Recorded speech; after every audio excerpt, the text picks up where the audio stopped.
Hey y'all, I'm coming to you today with pumpkin cornbread. And why it looks like that is because I couldn't wait to let it cool to cut it. So, here's the recipe, and make sure you wait the 10 minutes to let it cool if you want it to stay together. If you don't mind eating it crumbly, then go ahead and cut it while it's hot. This is another Instant Pot recipe, and if you haven't tried my just plain cornbread recipe, I'm gonna link it up here. And also, if you want to see me do more Instant Pot recipes, let me know what kind of recipes you wanna see me make in the Instant Pot. Start with 1 cup of cornmeal, and then you're gonna add 1 cup of oat flour. You can use all-purpose flour if you like and you're not gluten-free. Then add 1 cup of pumpkin puree. Add some cinnamon and nutmeg, about half a teaspoon each. And then some salt, about half a teaspoon, but you'll know if you'd like to put some more once you taste it. And a tablespoon of baking powder. Adding your liquids, 1 cup of coconut milk. You can use other milks if you'd like. And a tablespoon of honey. You can use maple syrup if you'd like. And you're going to start mixing everything together, making sure you really fold it in.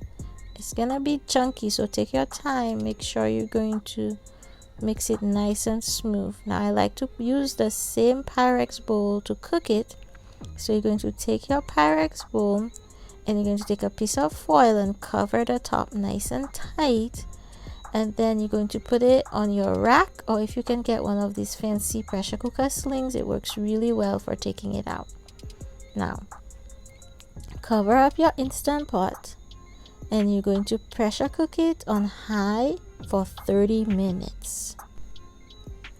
I like to turn my keep warm off so I don't overcook anything, and press start. When it cooks, let it vent naturally for 10 minutes. Vent the remaining pressure and take it out of the Instant Pot, then let it cool for 10 minutes, or if you're greedy like me, cut out a slice and watch it crumble and eat it warm. You can enjoy it with whatever you like your cornbread.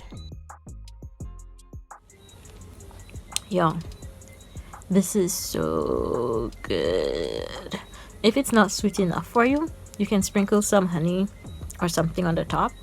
But also, you don't want to make it too sweet, because if you add more honey, it'll get mushy.